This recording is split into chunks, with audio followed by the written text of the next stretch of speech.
సీత సీత సీత సీత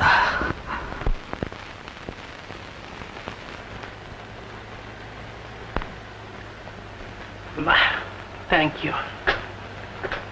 జో, ఏమిటి ఇలా పడక వేశావు? డాక్టర్ గారు మనల్ని ఎప్పుడైతే డిస్మిస్ అన్నారో అప్పుడే మన పని అయిపోయింది. పర్వాలేదులే, తొందరలోనే నయమైపోతుంది. డాక్టర్ గారు వచ్చి ఒరే జో నీకు ఉద్యోగం ఇచ్చాను అంటే లేచి వచ్చాను. సరే, రెస్ట్ తీసుకో, నేను వస్తా. Thank you. ఏ టోపీ దాసా, ఏంది ఇది ఇలా ముడిచి పెట్టి పడుకున్నా? గాలిపోయిన రబ్బర్ బూరల్లే. అయిపోయింది, అంతా అయిపోయింది. ఇంకా ప్యాన్ ఉందగా. అమ్మా, ఏంది నువ్వు నేను బాధపడి వెళ్ళావు? దేనికన్నా కాలం కర్మ అన్ని కలిసి రావాలి కదా. దేవయ్య, రోగిష్టి వాడిని ఎలాగో చూడ్డానికి వచ్చావు. వచ్చేటప్పుడు యాపిల్స్ కొంచెం బాదం అలాగా తీసుకురాకూడదు. తేవాలేనే పోయాను.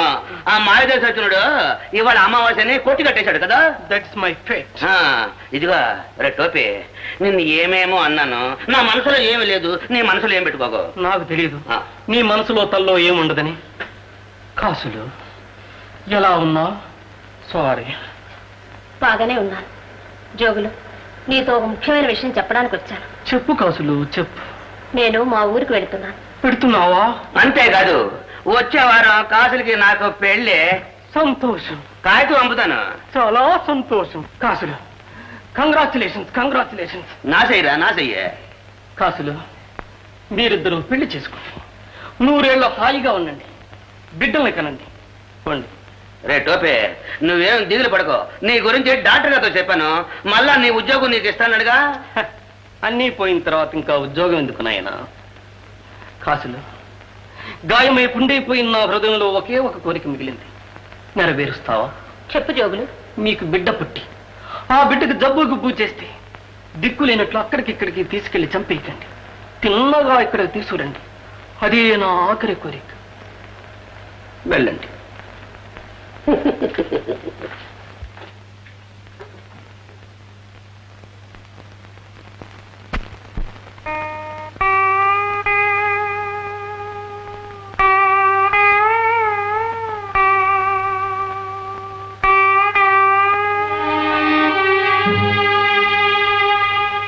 మీరు నన్ను మోసం చేస్తారా డాక్టర్?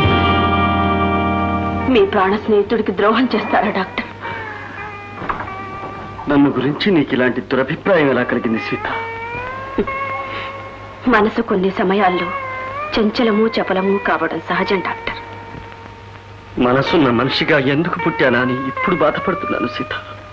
మనస్సాక్షికి విరుద్ధంగా నా భర్తకిచ్చిన వాగ్దానం అవకాశంగా మాత్రం మీరు భావించకండి డాక్టర్. ఆ భావనలో ఎలాంటి పొరపాటు జరగనివ్వకండి.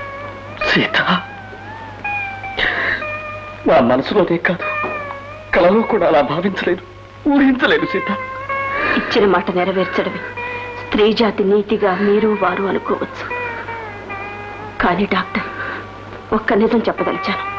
నేను పూజించే దైవం నా భర్త. వారి మీద ప్రమాణం చేసి చెప్తున్నాను, ఏ కారణం చేతనైనా వారు నన్ను విడిపోవడమే జరిగితే ఆ మరుక్షణమే నా ప్రాణాలు ఈ దేహాన్ని విడిపోతాయే కానీ వారి తర్వాత నేను బ్రతికుంటానని మీరెవరూ అనుకోనక్కర్లేదు. భగవంతుడే కుట్ర పన్ని నా భర్త ప్రాణాలు హరించినా సరే నా బ్రతుకు పరిసమాప్తి చేసుకోవడం నాకు తెలుసు. సీత, నీ భర్త ప్రాణాలు రక్షించడానికి నేనే త్యాగమైనా చేస్తాను. నీ పవిత్ర సతీత్వం సాక్షిగా చెప్తున్నాను. నీచమైన ఆలోచనలు నాలో ఏనాడూ కలగలేదు. సీత, నేనొక ఉత్తమురాలి కడుపున పుట్టాను. ఉత్తమాదర్శాలతో జీవించాను. ఉత్తమోత్తమైన వృత్తిని స్వీకరించాను. సీత,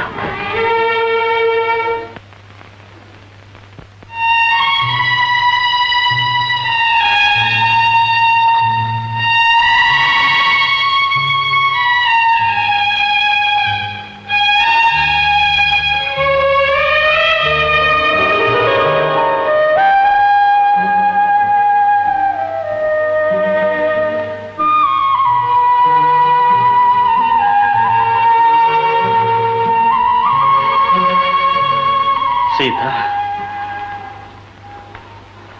సీత, ఇంకా 2 రోజులు. ఎల్లుండి నా ఆపరేషన్. ఈలోగా ఒక ముఖ్యమైన ఏర్పాటు చేయాలి. నన్ను ఎందుకంటే ఇలా బాధ పెడతారు? భయపడి బాధపడి ప్రయోజనం లేదని ఎన్నిసార్లు చెప్పాను సీత. వెళ్ళు, వెంటనే లాయర్ గారిని ఇక్కడికి రమ్మని చెప్పు. లాయరా? అవును, నేను వీలునామా రాయాలి. అందుకు కావాల్సిన ఏర్పాట్లతో వెంటనే రమ్మని చెప్పు. ఎందుకండి ఇదంతా? దయచేసి వెళ్ళి నేను చెప్పినట్టు చేయి సీత. నువ్వు వెళ్ళకపోతే నేనే వెళ్తాను. వద్దండి, నేనే వెళ్తాను.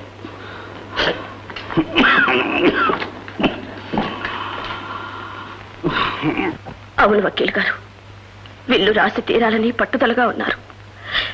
దయచేసి ఒకసారి వస్తారా? థ్యాంక్స్. అంతే.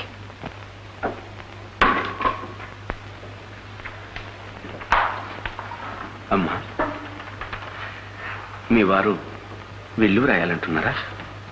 ఇక బ్రతకననే భావం వారిలో దృఢంగా ఏర్పడిపోయింది. అదేం కాదమ్మా, అన్ని ఏర్పాట్లు ముందుగా చేయడం మంచిదనుకుంటారు. అందులో తప్పే ఉందమ్మా.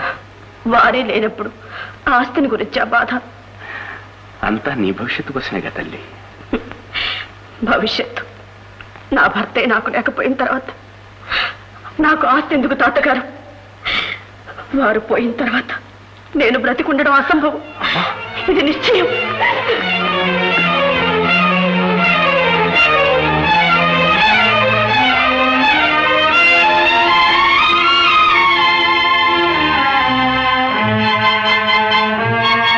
చెప్పిన ప్రకారం వీలునామా సిద్ధం చేశారండి.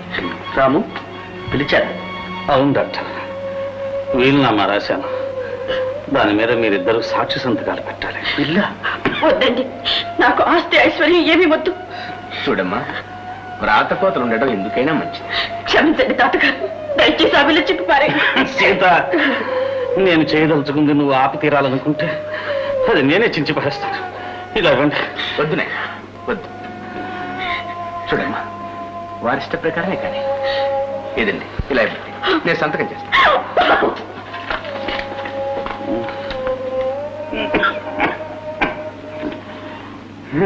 డాక్టర్,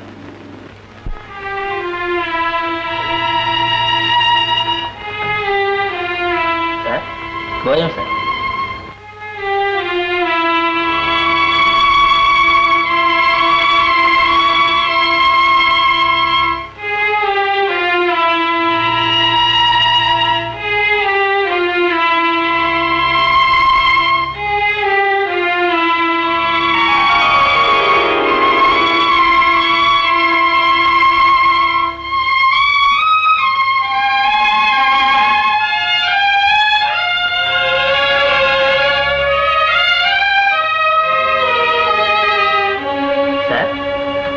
రాత్రి భోజనం చేయలేదు?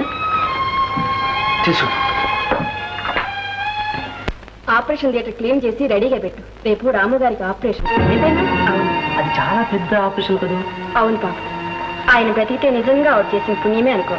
పెద్ద పెద్ద డాక్టర్లు విడిచిపెట్టేది ఆయన ఏం బ్రతుకుతాడు? అదంతా నీకు అనవసరం. నువ్వే ఈ పని చూడు.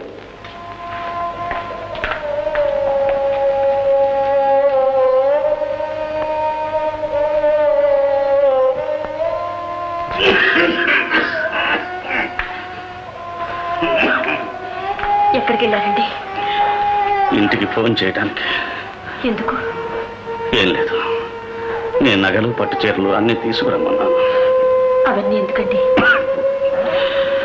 ఇంకా 24 గంటలే వ్యవధి ఉంది. అంతలోనే ఏదో ఆశ.